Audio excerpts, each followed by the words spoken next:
नमस्कार, केटीभी न्यूजमा यहाँहरूलाई स्वागत। सुरु गरौँ आजका प्रमुख समाचारहरूबाट। सिक्किमका पूर्व मुख्यमन्त्री तथा एसडिएफ पार्टी अध्यक्ष पवन चामलिङ कालेबुङमा एन्जल फिल्म प्रोडक्सनको प्रस्तुति नेपाली कथानक चलचित्र फर्की आउने सुमको पवन चामलिङको बाहुलीबाट गरियो सार्वजनिकरण। साहित्यकार स्वर्गीय राम मोक्तानद्वारा लिखित पुस्तक डकुमेन्ट्स अन दार्जिलिङ एन्ड डुवर्सको विधिवत विमोचन। गोर्खा गौरव संस्थाद्वारा पहिलो वैशाख आयोजना गरिने विशेष सभा सम्पन्न। पैयुँ विश्वेश्वर शिवालय मन्दिरमा सप्ताहव्यापी श्रीमद् भागवत महापुराण कलश यात्रा सम्पन्न। विभिन्न विद्यालयहरूमा कार्यरत भोलिन्टियर शिक्षकहरूलाई लिएर कालेबुङमा नयाँ सङ्गठन सुरु। अनि अलैजुको मेरीगोल्ड संस्था अनि भारत फाउन्डेसनको संयुक्त आयोजनामा निःशुल्क आँखा जाँच शिविर सम्पन्न। अब समाचार विस्तारमा। सिक्किमका पूर्व मुख्यमन्त्री एवं एसडिएफ पार्टीका अध्यक्ष पवन कुमार चामलिङ आज कालेबुङ आएका छन्।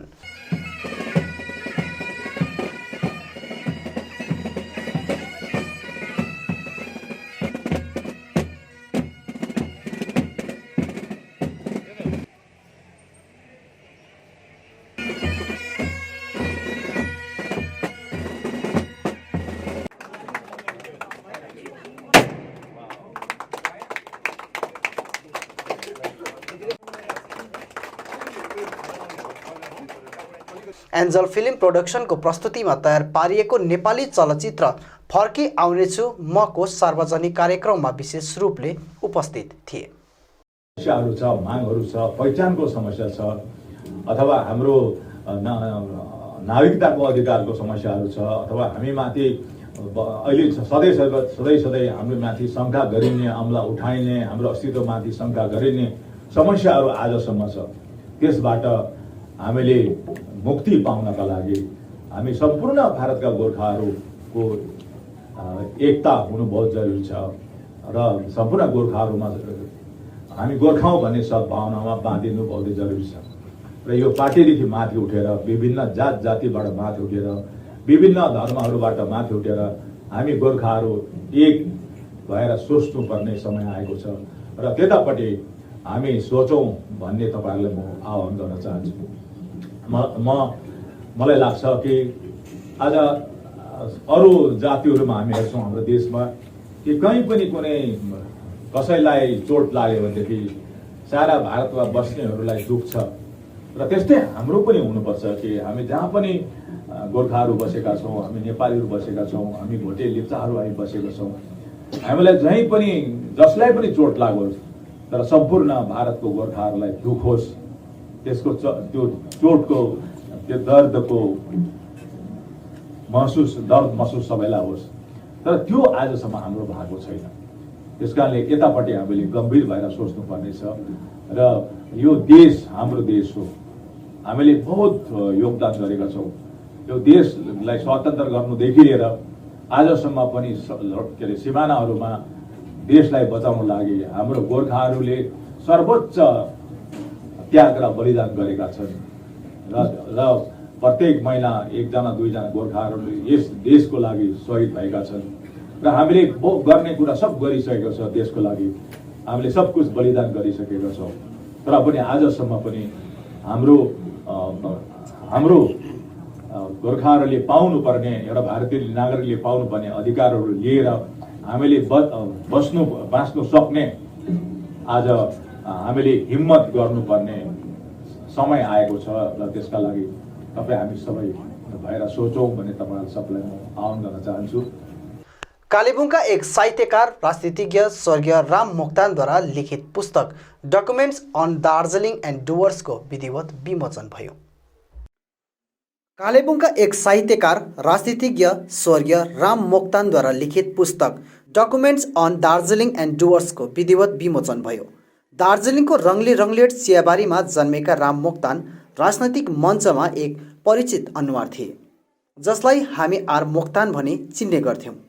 उनी एक राजनेता मात्र नभएर एक साहित्यकार, नाट्यकार साथै सङ्गीतमा पनि रुचि राख्ने एक व्यक्ति थिए। भनौँ उहाँलाई गोर्खा जातिको एक जीवित इतिहास पनि भनेर सम्बोधन गरिन्थ्यो। यिनै राम मोक्तान आफैले विभिन्न दस्तावेजहरू सङ्ग्रह गरी तयार पारेका पुस्तक डकुमेन्ट्स अन दार्जिलिङ एन्ड डुवर्सको आइतबार होटल ट्रेसमा विधिवत रूपमा लोकार्पण गरिएको हो। आफू जीवित रहँदा नै प्रकाशित गर्न प्रेसमा पठाइएको यस पुस्तक विभिन्न कारणवश सार्वजनिक हुन सकिएन। 2020 को अक्टोबर महिनामा उनको निधनपछि त त्यसै थाँतीमा रहेको यस कार्यलाई उनकै परिवारको पहलमा यी दस्तावेजहरूको सङ्गालो डकुमेन्ट्स अन दार्जिलिङ एन्ड डुवर्सलाई एउटा सिङ्गो पुस्तकको रूप दिने काम भयो, जसलाई स्वरज थापाको publication Kosli arts and crafts private लिमिटेडले प्रकाशित गरेको हो भने जसको लोकार्पण आइतबार कालेबुङका तीनैजना विधायकहरू, पूर्व विधायकद्वय डाक्टर हर्कबहादुर छेत्री, सरिता राई अनि वर्तमान विधायक रुदेन सादा लेप्चा साथै पद्मश्री काजी सिंह विद्यार्थी, पूर्व प्राचार्य बिआर छेत्री, मनिन्द्र भुजेल, परिवार पक्ष लगायत विभिन्न प्राध्यापक अनि विशेष व्यक्तिहरूको आतिथ्यमा भएको हो। Documents on Darjeeling and Dooars यो आज औपचारिक रूपमा सार्वजनिक भएको घोषणा गर्दछु। कार्यक्रममा पद्मश्री काजी सिंह विद्यार्थीलाई अभिनन्दन पनि जनाइयो।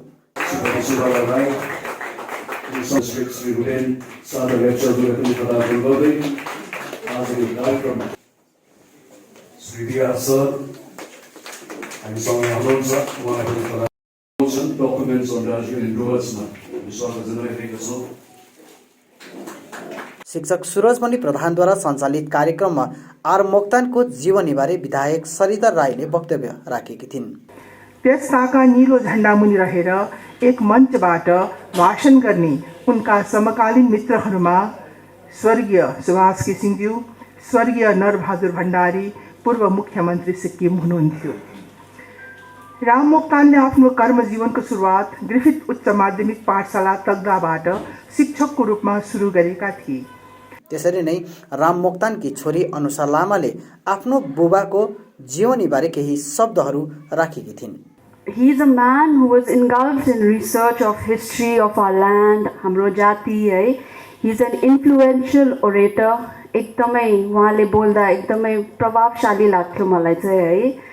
अन्त उहाँले one of the striking features say, if I'm correct with the date, I remember him saying 1835 मा first Lepcha settlement भएको भनेर भन्नुहुन्थ्यो हैन। He remembered dates अब यति डरलाग्दो प्रिसाइसली। कार्यक्रमको दोस्रो सत्रमा पूर्व विधायकद्वय डाक्टर हर्कबहादुर छेत्री, सरिता राई, शिक्षक एवं राजनेता शुभ प्रधान अनि पत्रकार सन्दीप जैनलाई लिएर पुस्तकमाथि बहस कार्यक्रम सम्पन्न भयो, जसको मध्यस्थता स्वराज थापाले गरेका थिए। पश्चिम बङ्गाल राज्यको दार्जिलिङ अनि कालेबुङ जिल्ला छोडेर अन्य जिल्लाहरूमा डिस्ट्रिक्ट प्राइमेरी स्कुल काउन्सिल लागू गरिएको छ। तर यता पहाडको दुईटा जिल्लामा मात्र किन डिस्ट्रिक्ट स्कुल बोर्ड लागू गरिएको हो, जुन कुरा सोसियल मिडियामा एउटा चर्चाकै विषय बनिरहेको छ। कालेबुङका एक शिक्षाविद एवं पीटीटीआईका पूर्व प्राचार्य मनिन्द्र भुजेलले कालेबुङको निम्ति डीपीएससी चाहिएको हो, डीएसबी होइन भनेर भनिसकेका पनि छन्। आखिर यो डीपीएससी अनि डीएसबीमा के अन्तर छ त? पहाडले के पाएर के गुमाएका छन् त भनी प्राचार्य मनिन्द्र भुजेलसित जान्न चाहँदा उनले यसबारे विस्तारमा बताउँदै डीएसबी शिक्षा जमातको निम्ति यो एउटा खुसीको कुरा रहे तापनि धेरै कुराहरूदेखि भने वञ्चित रहने भएको बताएका छन्।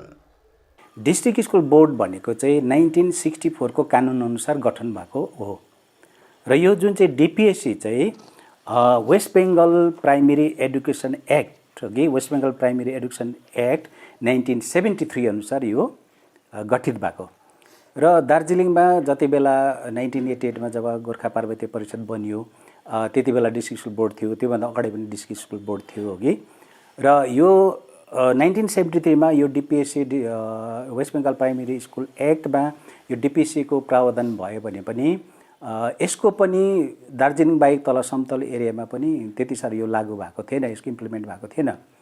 तर यो विशेष गरेर fully West Bengal primary education act 1973 चाहिँ प्लेनमा चाहिँ यो लागू भयो 1995 देखि र जति पनि प्राइमेरी स्कुलहरू छ, एडेड प्राइमेरी स्कुलहरू छ, गभर्मेन्ट प्राइमेरी स्कुलहरू छ, यो चाहिँ सबै डिपिएससीको अन्डरमा अथवा डिस्ट्रिक्ट प्राइमेरी स्कुलको अन्डरमा यसलाई संलग्न गराइयो।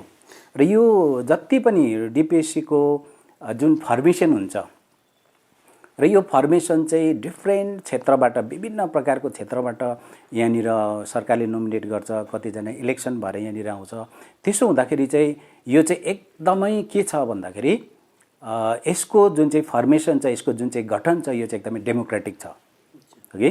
वेयरएज अब डिस्ट्रिक्ट स्कुल बोर्ड चाहिँ कस्तो छ भनेदेखि मैले जान्दा र बुझ्दाखेरि चाहिँ एउटा कुरा त जब 1973 मा West Bengal primary education act बनेपछि अटोमेटिकली डिस्ट्रिक्ट स्कुल बोर्डको कानुन त त्यो रद्द भयो, रिपिल भयो है।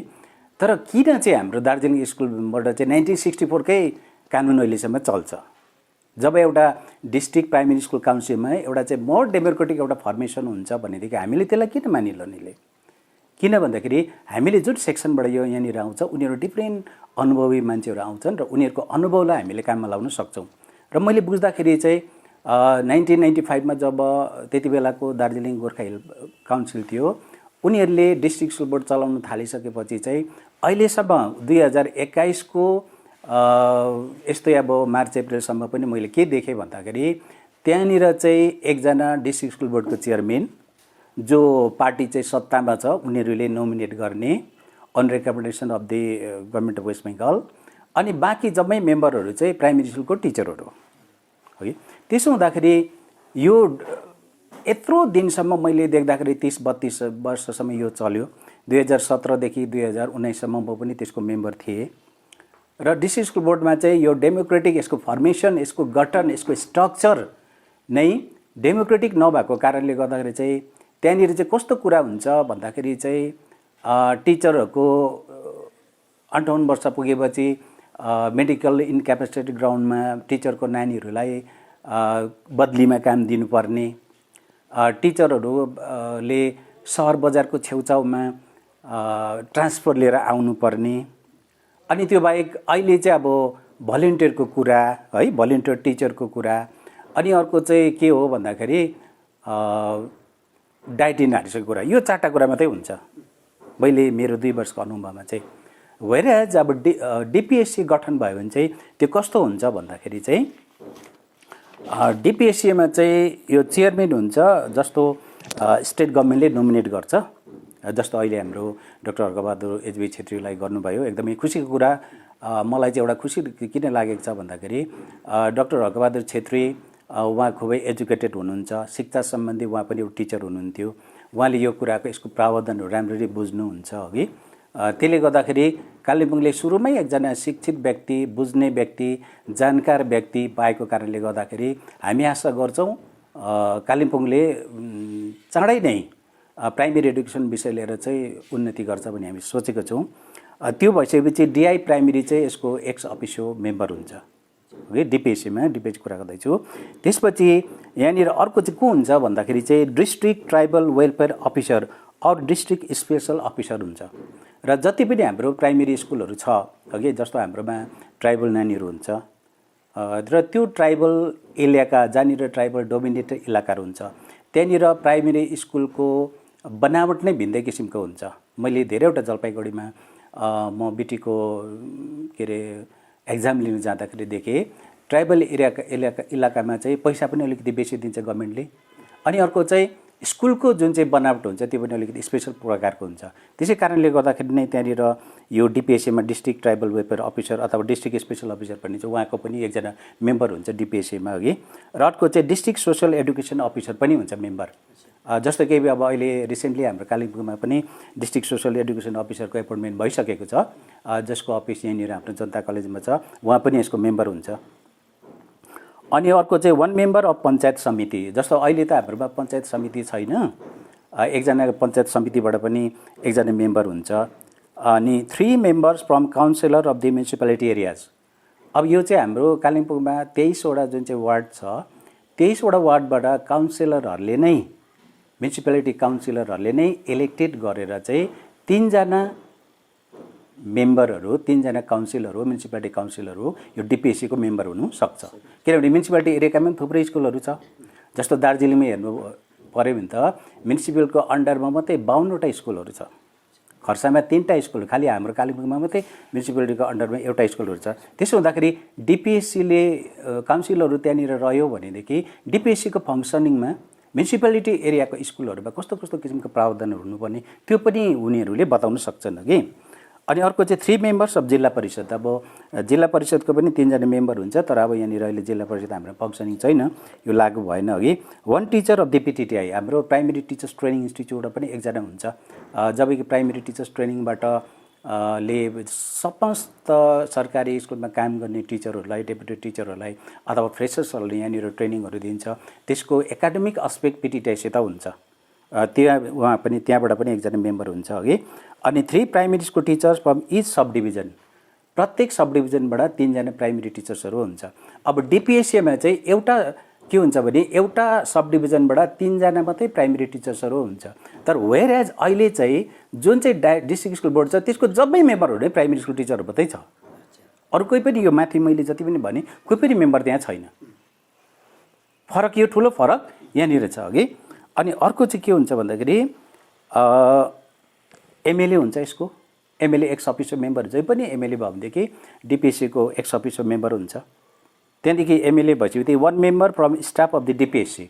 अब डिपिएससी भइसकेपछि एउटा इस्टाब्लिसमेन्ट त्यहाँनिर आयो र इस्टाब्लिसमेन्ट त्यहाँ भइसकेपछि डिपिएससीको कर्मचारीहरूबाट 1 जना मेम्बर चाहिँ त्यसको पनि के हुन्छ, मेम्बर हुन्छ, डिपिएससीको मेम्बर हुन्छ है। त्यहाँदेखि अरू चाहिँ 6% इन्ट्रेस्टेड इन एडुकेसन।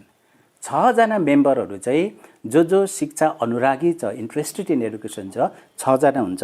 त्यो मध्ये चाहिँ 1 इज वुमेन, 1 जना चाहिँ नारी पनि हुन्छ, 1 जना महिला पनि मेम्बर हुन्छ ओके। अर्को चाहिँ 1 एससी, एउटा सेड्युल कास्ट ब्याकग्राउन्डबाट पनि 1 जना आउनुहुन्छ। 1 एसटी सेड्युल ट्राइबबाट पनि 1 जना आउनुहुन्छ।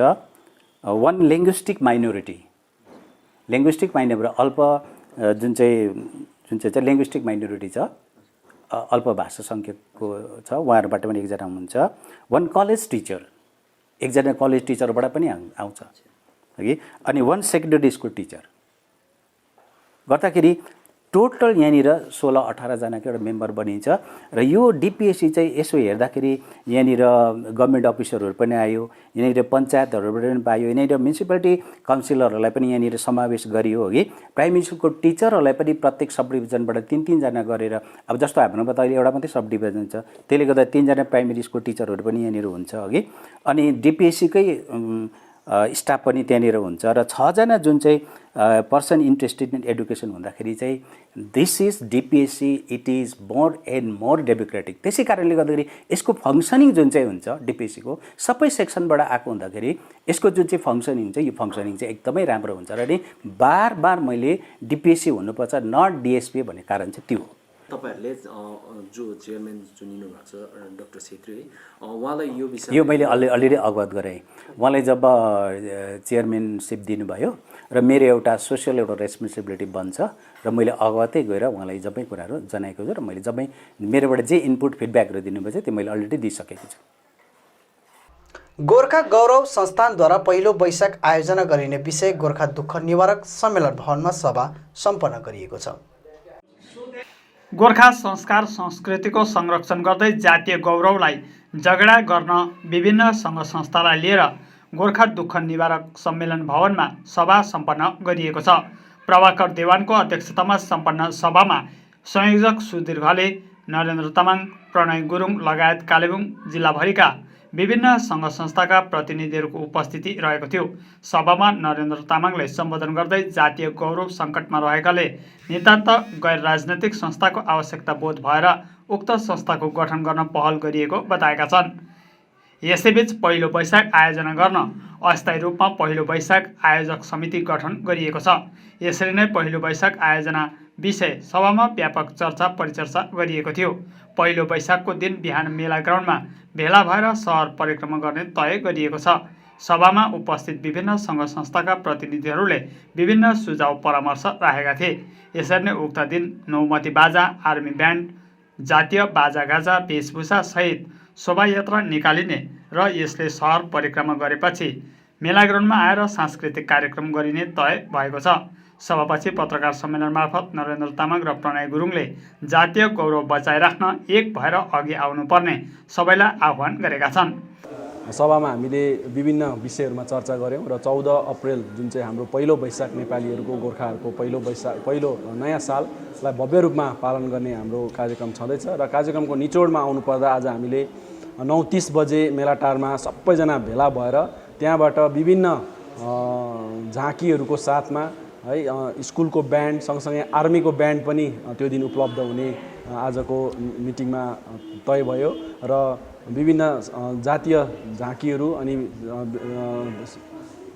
लाई लिएर साथसाथमा नौमती बाजाहरू हाम्रो जुन सांस्कृतिक बाजागाजाहरू छ त्यो सबैलाई लिएर अनि सबै कालेबुङवासीलाई हामी विशेष अनुरोध गर्न चाहन्छौँ यो यसमा सहभागिताको निम्ति र यो पहिलो वैशाखलाई चाहिँ हामीले एउटा एकताको प्रतीक एकता चाहिँ हामी अझै पनि एक छौँ। हामी गोर्खा जातिहरू यहाँ अझै पनि आफ्नो गौरव आफ्नो सम्मान लिएर बाँचिरहेका छौँ भन्ने एउटा सन्देश चाहिँ हामीले हाम्रै अरूलाई भन्दा पनि अब हाम्रै जो वर्तमान पिँढी छ अनि हाम्रो जो आउने भावी पिँढी छ उहाँहरूलाई हामीले हाम्रो संस्कार संस्कृति परम्परा र हाम्रो उपस्थिति यहाँ देखाउने एकदमै जरुरी भएको अनि त्यो कुराहरू सिकाएर उनीहरूले पनि यसलाई पालन गर्नुपर्छ भन्ने कुरा चाहिँ अब जरुरी लागेकोले गर्दा हामीले यसलाई एउटा ठुलो इभेन्टको रूपमा हामीले लिइरहेका छौँ पहिलो वैशाखलाई र हामी अनुरोध गर्छौँ सबै सङ्घ संस्थाहरू जति पनि हुनुहुन्छ कालेबुङ वरिपरि है यसमा विशेष गरी आज टाढा टाढाबाट पनि आउनुभएको थियो सिङ्जीहरूबाट अलगढा टिस्टाहरूबाट उहाँहरूलाई पनि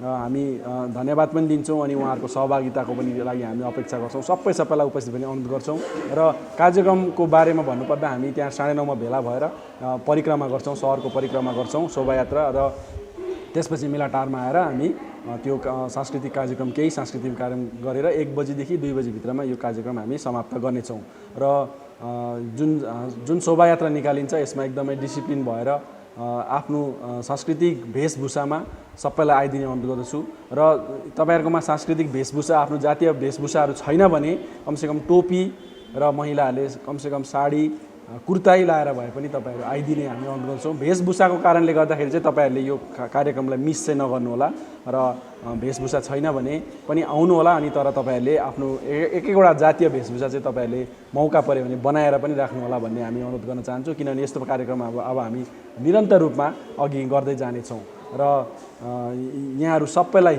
यो कार्यक्रममा सहभागिताको निम्ति हामी अनुरोध गर्छौं फेरि एकचोटी। र त्यो दिन हामीले पहिलो वैशाखमा हामीले दुईटा कारणले हामीले मनाइरहेका छौं। एउटा त हाम्रो नयाँ साल अब उपरान्त जसरी पहिला मनाउँथ्यौं त्यसरी नै हामी यसलाई निरन्तरता दिनै लानेछौं र विशेष पहाडमा बस्नुभएको कालेबुङमा बस्नुभएको सम्पूर्ण गोर्खे दाजुभाइहरूलाई त्यो दिन हामी आउने मेलाग्राउन्डमा आइदिने हामी निवेदन गर्दछौं।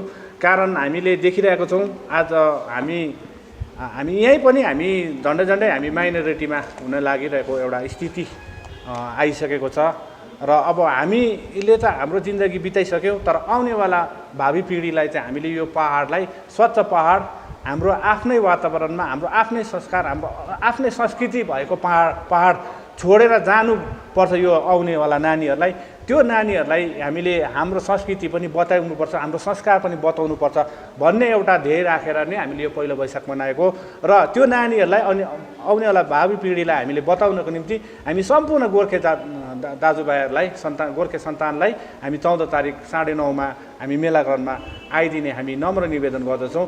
यसरी नै चैत्र 30 गते साँझ मेन रोडमा सङ्गीतमय साँझ पालन गरिने सुधीर घरेले जानकारी दिएका छन्।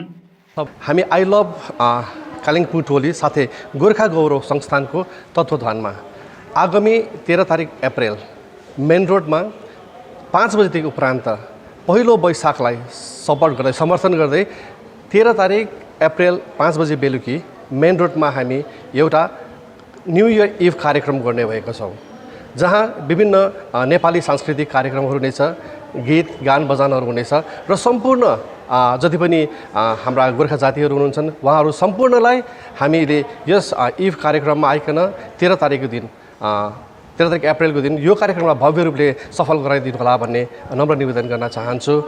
हामी पूर्वकालमा हाम्रो इतिहास अहिले वर्तमान अवस्थासम्म जे जस्तो छ यसको साक्षी हामी छौँ र अब उपरान्त दिनमा हामी कसरी एक भएर अघि बढ्ने नरेन भाइले अहिले भनेको जस्तै हामीले 3-4 दिन अगाडि देख्यौँ सिलगढीमा एउटा प्रेस कन्फरेन्स राखेर सिलगढी स्टुडेन्ट युनियनका अर्गनाइजेसनका सदस्यहरूले जस्तो प्रकारले हामीमाथि लान्छना लगाएका छन्, हामी चाहिँ नेपालबाट आएका हौँ, हामीले यहाँ भोटर कार्ड बनाएर, प्यान कार्ड बनाएर, यहाँको आधार कार्ड बनाएर जसरी हामी यहाँ भित्र छिर्ने हामी दुष्प्रयास गरिरहेका छौँ भने जुन प्रकारको स्टेटमेन्ट दिएको छौँ, आज यसै सन्दर्भमा यो कुराको घोर निन्दा पनि गर्दै उहाँहरूलाई पनि हामीले एकजुट भएर अब देखाउनुपर्छ, हाम्रो एकतालाई अगाडि बढाएर ल्याउनुपर्छ भन्दै सम्पूर्ण गोर्खा जातिलाई यो पहिलो वैशाख भव्य रूपले मनाइदिनु हुन र यो र्यालीमा आइदिनु हुन भनी म नम्र निवेदन गर्दछु।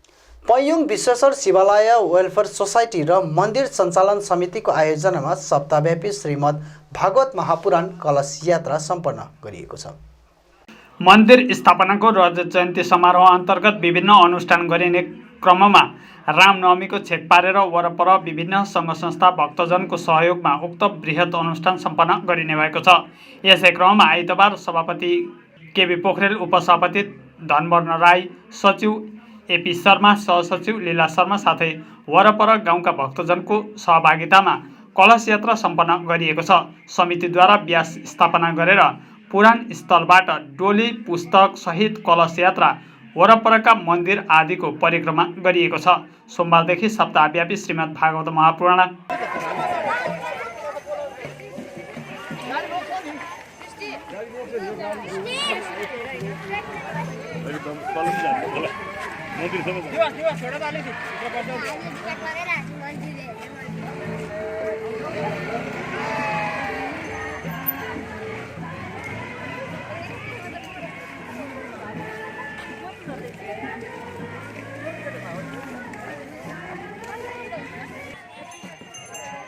दैनिक पूजापाठ, कथा प्रवचन लगायत भजन कीर्तन, सन्ध्याकालीन महात्म्य प्रवचन आदि सम्पन्न गरिने भएको छ। उक्त पुराणमा कथावाचकको रूपमा इटहरी नेपालबाट राधिका दासजी रहने भएका छन्। उक्त पुराणमा गणपति रमेश खतिवडा रहनेछन्। रामनवमीको दिन अनुष्ठानको पूर्णाहुति गरिने भएको छ। यसरी नै उक्त दिन मन्दिरको स्मारिका विमोचन साथै सार्वजनिक व्रतबन्ध उपनयन संस्कार पनि सम्पन्न गरिने भएको छ। उक्त मन्दिर सञ्चालन गरिएको 25औं वर्षको उपलक्ष्यमा वार्षिक रूपमा कार्यक्रम आयोजना गरिएको आयोजक समितिका सचिव एपी शर्माले बताएका छन्। अन्तमा भन्नुपर्दा यो हाम्रो शिवालयले यो मनाउनुको अर्थ खासै चाहिँ के हो भने समाजमा एउटा सचेतनामूलक कार्यक्रम गरौँ।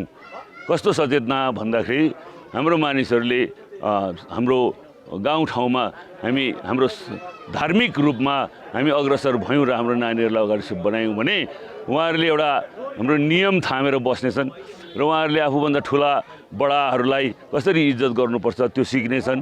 अनि हाम्रा संस्कृति संस्कार हामीले पहिलादेखि मान्दै आएको सनातन संस्कृति संस्कार के हो त्यो पनि सिक्नेछन्। र यो भुल्दै गरेको यो अहिलेको 21औं शताब्दीमा जुन अङ्ग्रेजी संस्कार र संस्कृतिले हामीलाई विक्षुब्ध बनाएको छ त्यसबाट हामी केही मात्रामा हाम्रो संस्कार पनि राखौँ भन्ने हाम्रो उद्देश्य हो। र त्यो उद्देश्यले सर्वसाधारणलाई हामी एकताको सूत्रमा बाँध्ने पनि हाम्रो उद्देश्य हो। र अन्तिममा हामी 2023 को शिवरात्रिको दिनसम्ममा हामी यो हाम्रो रजत जयन्तीको कार्यक्रम समाप्त हुनेछ। र यसबीचमा यहाँहरू सबैलाई म अनुरोध पनि गर्छु, यो हाम्रो प्रत्येक दिनको कार्यक्रममा प्रत्येक गाउँले दिदीबहिनी दाजुभाइहरूले आएर यस समारोहमा उपस्थित भइदिउन् र जतिसक्दो आफ्नो कार्यक्रमलाई अगाडि बढाइदिउन् र उहाँहरूको सहयोगिता यो गाउँमा यो मन्दिरमा भइरहोस् र हाम्रो आमन्त्रण निमन्त्रण सबै उहाँहरूलाई छ। यसरी नै सप्ताहव्यापी पुराणमा सबैजनालाई सहयोग पुर्याइदिने साथै अनुष्ठानमा उपस्थिति दिनुहुन सहसचिव लीला शर्माले अपिल गरेका छन्। हामीलाई जति पनि कालिम्पोङ वरिपरि क्षेत्रबाट जसरी हामीलाई यो मन्दिरमा श्रीमद् भागवत महापुराण सञ्चालन गर्नमा जतिले पनि हामीलाई आर्थिक सहयोग पुर्याउनु भएको छ उहाँहरूलाई हामी धेरै धेरै धन्यवाद दिँदै तपाईँहरूलाई यस पुराण समारोहमा आएर पुराणको शोभा बढाइदिने हामी हार्दिक अनुरोध गर्दछौँ। र 10 तारिकको दिन हाम्रो उपनयन व्रतबन्धको कार्यक्रम सामूहिक व्रतबन्ध हुनेछ र त्यही दिन नै हाम्रो पुराणको समापन पनि हुनेछ। र हामी सबै भक्तजनहरूलाई यस मन्दिर परिसरमा आएर पैयुङ विश्वेश्वर 16.5 माइल मन्दिर परिसरमा आएर हजुरहरूले यस पुराणको शोभा बढाइदिनुहुन्छ भन्ने हामी आशा राख्दछौँ। विभिन्न विद्यालयहरूमा कार्यरत भोलिन्टियर शिक्षकहरूलाई लिएर कालेबुङमा नयाँ सङ्गठन सुरु गरिएको छ। आइतबार दुःख निवारक सम्मेलन भवनमा सभा सम्पन्न भएको थियो भने सोही सभामा कालेबुङ भोलिन्टियर टिचर्स अर्गनाइजेसन नामक सङ्गठन गठन गरिएको हो। सभापछि सङ्गठन गठनको उद्देश्यबारे संयोजक परीक्षित शर्माले जानकारी दिएका छन्। हामीले आजदेखि नयाँ सङ्गठन सुरुवात गर्ने कोसिस गरेको छौँ र नयाँ सङ्गठनको नाम हामीले कालिम्पोङ भोलिन्टियर्स टिचर्स अर्गनाइजेसन भनेर सुरुवात गरेका छौँ र हामी स्कुल गइरहेका शिक्षकहरू, हामी भोलिन्टियर शिक्षकहरू, बिना वेतन नै काम गरिरहेका शिक्षकहरू हामी आज सोसियल मिडियामा देख्छौँ हरेक पक्षले नै हामीलाई मात्रै टार्गेट गरेर हामीलाई मात्रै फोकस गरेर थिचिरहेको हो कि भन्ने महसुस हामीले गरिरहेका छौँ र यस्तो चुनावहरू हामीले धेरै पर्खिँदा पनि आजसम्म हामीले काहीँ न काहीँ न्याय नपाएको हो कि भन्ने महसुस पनि हामी गरिरहेका छौँ।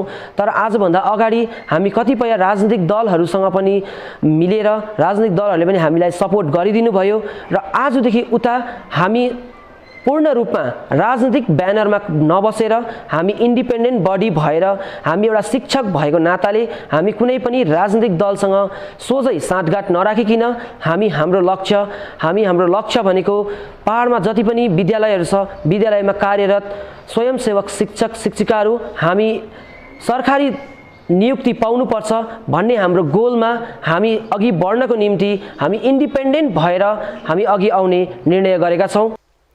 अलैँची खोप मेरीगोल्ड संस्था अनि भारत फाउन्डेसनको संयुक्त तत्त्वावधानमा निःशुल्क आँखा जाँच शिविर सम्पन्न भएको छ। क्षेत्रको आर्ट्स एन्ड क्राफ्ट्स स्कुलमा सम्पन्न शिविरमा भारत फाउन्डेसनका डाक्टर बासु दलवन उपस्थित रहेका थिए, जहाँ क्षेत्रका धेरै मानिसहरूले आफ्नो आँखा जचाएर शिविरबाट लाभ उठाएका छन्।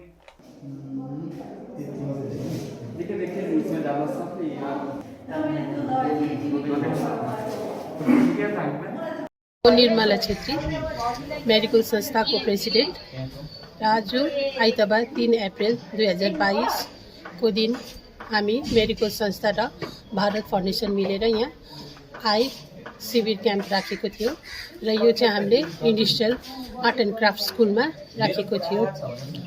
नारी स्रष्टा निराज सुब्बा नेचालीकृत हाइकु यात्राको विधिवत विमोचन भयो।